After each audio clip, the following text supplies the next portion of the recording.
Welcome everybody. What's happening? What's going on? Happy Sunday. Doing something that I don't typically do on a Sunday evening, but I was having a conversation the other day and I was asked about some of the sales training that I've done in the past. One particular sales training that I've done that was consistently requested, and that's about objection handling. All of us handle objection, right? We have, regardless of whether you are a parent, a CEO, a salesperson, doesn't matter. We all deal with some level of objection. And so my goal is just take you through a few awarenesses. I'm going to do this in a couple different parts. Each part is going to be, maybe 3 to 5 minutes or so. But you're certainly welcome to reach out to get more information. I even will send you the PDF version of the slide if you want it, because our goal is to help people be successful.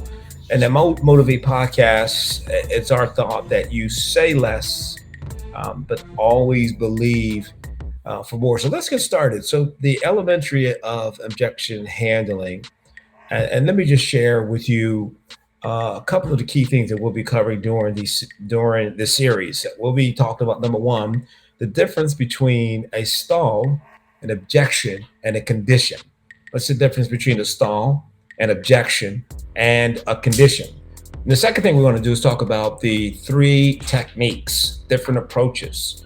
Now, the three techniques. The example that I use is leaning towards, if you are in real estate, because probably 85% of the training that I've done in the past was for real estate sales professional, but my passion is for sales professionals, small business owners, and entrepreneurs. So all of us can learn something from it.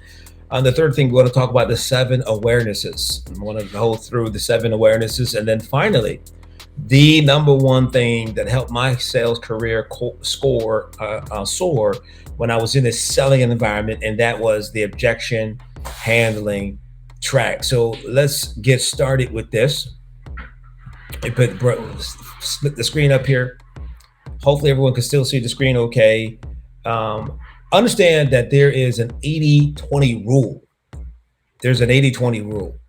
And the 80-20 rule simply says that 80% of the results come from 20% of the work. 80% of the results come from 20% of the work.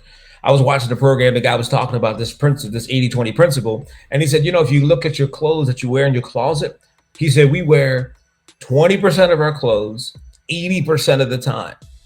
So now that I've said that, I want you to think back over the past 2 weeks, your wardrobe, and you probably find something close to the fact that 20% of our wardrobe 80% of the time, right?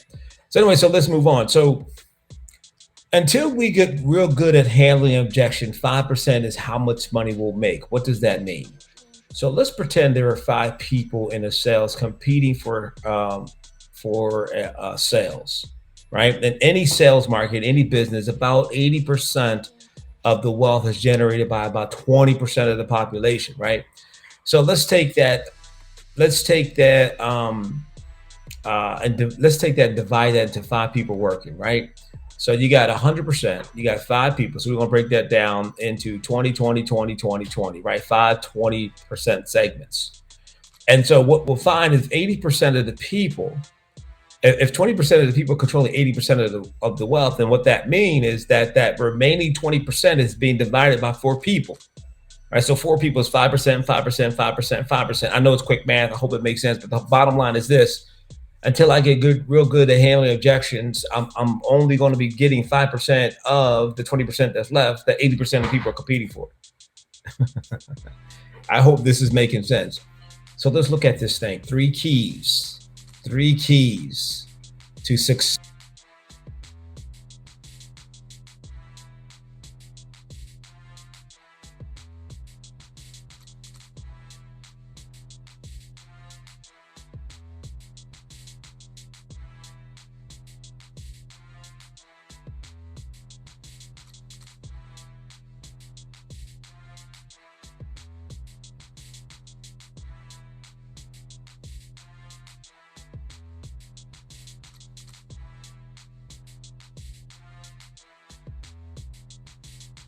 So the definition, the difference between a stall and objection is part of this process. Understanding the difference between a stall and objection in a selling.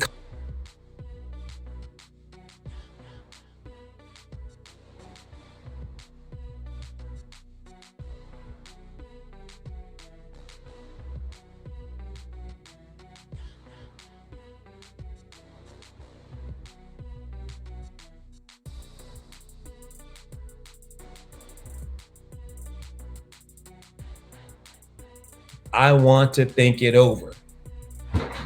What's our job? Our job is to find the real reason, right?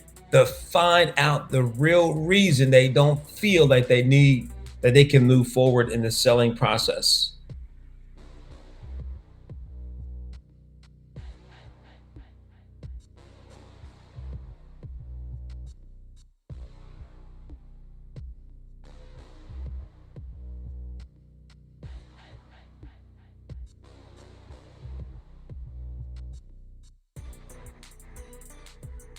Conversation about um,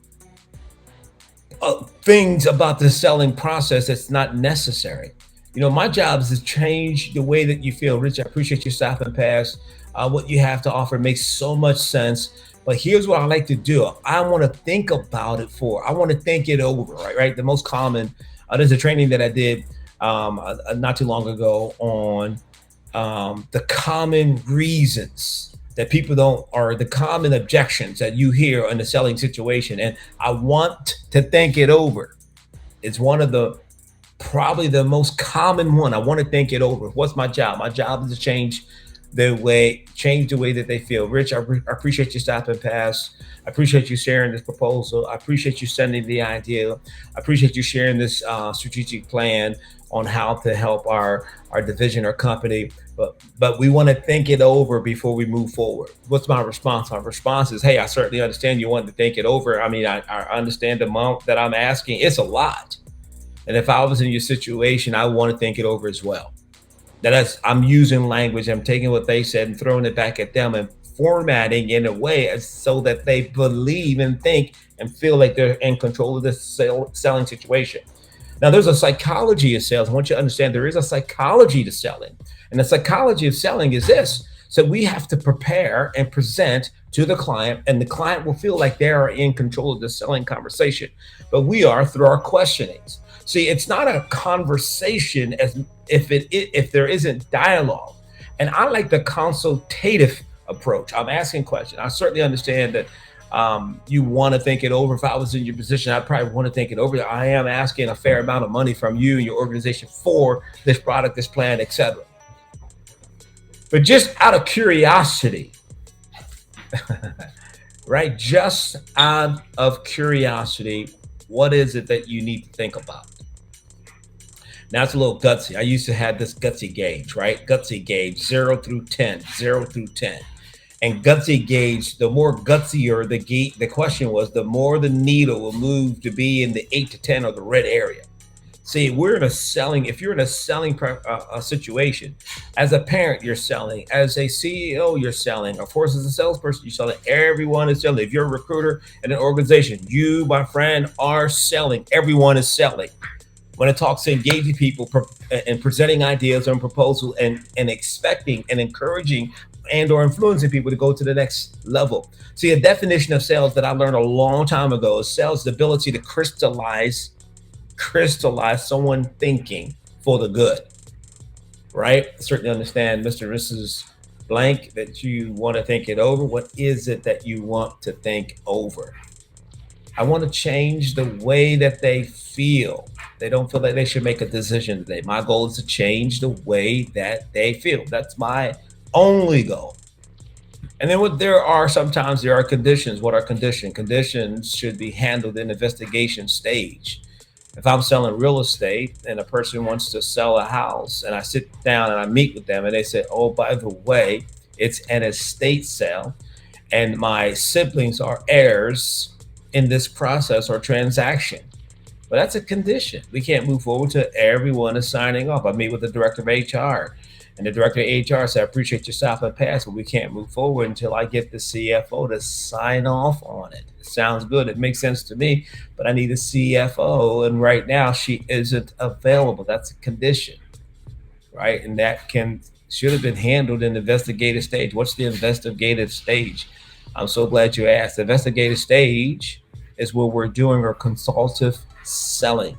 We're asking questions. How long have you been thinking about filling that vacant position? What would happen if you didn't fill that position today? Who else is affected by this position being open? You see what I'm saying? These are investigative questions. If I'm in real estate, how long have you been thinking about selling your house? Oh, okay, you've been thinking about for 2 years. So what's your goal? What's your end goal? What if I don't sell your house in 90 days? What will that do to your plan? See, I'm asking investigative questions. And you'll find that if you ask open-ended questions, you have open-ended dialogue. If you ask open-ended questions, you will consistently have open-ended dialogue. And so this is the first technique, and I'll quickly go over this, and then we're done with our time for today. Don't worry, friend. I plan to complete this series, and if you want to be part of the notification on YouTube, all you have to do is just like, subscribe, follow, or send it or DM message us. The stall handling techniques. Now, I told you earlier, this is geared towards realtors selling a house. I call it the what is it technique. The what is it technique, right? On one side, if I'm listing a house, we're at the conversation. I've had this happen because my background is in real estate. I've had a Maryland license and a DC license, so I've been in and around real estate since 2002. I'm very comfortable with the process of selling and the process of selling real estate. So when I'm listing a house, I'm having a conversation. We're getting to the point where I need the seller to make a decision. And the seller says, I want to think it over. Here's the first technique. What is it? What is it that you want to think over? Is it the price? And they say, oh no, Rich, we're okay with the $500,000 list price. Now you confirm what they say. So you're okay with me listing your house at $500,000? Yes, I am. Okay. Is it the net? Is it how much money you'll get after we sell your house in 90 days? No, I'm okay. So you're okay with netting $175,000 from the sale of your house? Yeah, I'm good with that. What is it? Is it the terms of the contract? See, what is it? I ask a question, they respond. I say, so you're okay, I'm confirming. Or is it the dates? I ask the questions, they respond, I confirm it. Is it just me? Now that's gutsy. Remember I told you earlier? Is it just me? Maybe it's my company, or maybe you're just unsure, right? On the buyer side, of course, you said, what if I'm selling staffing services? Oh, we appreciate you stopping past, Rich. Looks like your company really has figured it out. You really look like you have a pretty decent recruiting plan. I'm happy with it. But we're just not ready to move forward, right? So what is it? Is it the bill rate? Oh, no, that's fine. So you're okay with the bill rate of $62.12 an hour. Yeah, we're okay with that. But is it the net? Is it what you save by hiring or working with us? Is it our terms, the terms of the service agreement? You see what I'm doing? What is it? What is it? See, when you handle objection, you got to find the real reason. A lot of times in selling situations, sales professionals, they handle an objection and it's not the objection and they don't get the deal in the end. I want to handle the objection. What's the reason that's preventing you from making a decision today? See, I've learned that never leave one step in the selling process without establishing the next step in the selling process. What? Say that again. Okay, I will.